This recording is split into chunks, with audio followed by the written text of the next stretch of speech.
forcément, mais un des podcasts business les plus écoutés en France, c'est Aline Bartoli. Pendant très longtemps, elle avait son podcast audio seulement et Instagram. Point. Et ça l'a pas empêché de faire plus d'1 million comme ça. Moi, ma théorie, c'est qu'il faut que tu te concentres que sur un réseau. Mais le coût, en fait, de repurposing, non optimisé sur les réseaux d'à côté, ça sera tellement faible que, voilà. Moi, par exemple, là, je viens de faire un peu l'inverse, donc j'ai fait ça. Contenu Insta, avec vraiment focus Insta, repurposing LinkedIn et Twitter et compagnie, Thread et tout. Et en fait, là, récemment, j'en ai eu marre, parce que je voyais vraiment que même le peu d'énergie, et c'était vraiment que dalle, ça ne fonctionnait pas, mais je me suis enlevé de tout ça. Mais vraiment enlever, supprimer les comptes. Et en fait, tu peux le faire, mais par contre, tu peux pas te concentrer, tu peux pas comprendre les codes de tous les réseaux, tu vois. Mais Baptiste, il est là, Baptiste, il se concentre que sur un réseau, et pourtant, c'est son métier, il pourrait, tu vois, je pense que les synergies entre YouTube et Insta, il y a quand même des trucs, il les comprend, tu vois. Mais il a décidé d'être expert d'un seul truc, et donc je pense que c'est ça. Moi, je vous recommande de faire un truc à la fois. Et quand vous recruterez une team contenu, de recruter des experts réseaux sociaux, un expert, un réseau, et de pas essayer d'avoir un CM multiplateforme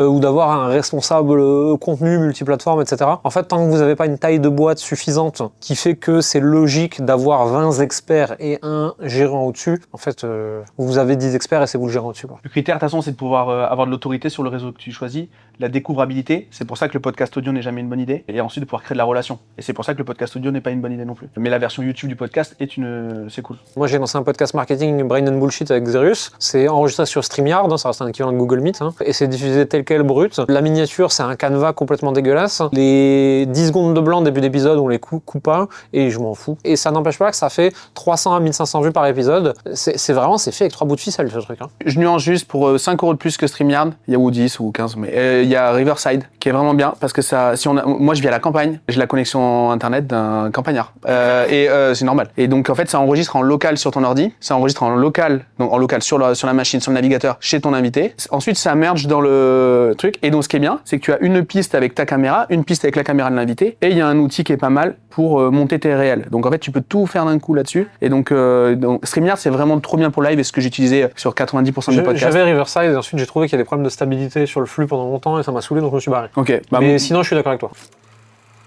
Tu essaies d'appliquer un truc qui s'appelle le Landing Sailing Profile. C'est en gros ton Insta va être très figé, même tu peux tout publier le même jour, on s'en fiche. Et en fait, tu fais chaque post égal à l'équivalent de une section d'une page de vente. Je vois que tu hoches la tête et t'es copywriter, donc ça me fait plaisir. Et en gros, tu as un élément où tu vas préciser quitter. À un moment, tu vas préciser ta proposition de valeur. Tu vas montrer 3 témoignages clients. Un truc genre en mode FAQ, les 4 trucs que vous pensez vrais sur mon expertise et qui ne sont pas. Nana. Et en fait, tu fais juste un carré. Si c'est 9, c'est truc par 3. Il y en a 3. Donc tu fais 9 publications et c'est bon. T'oublies même tes identifiants Insta, tu t'en fous.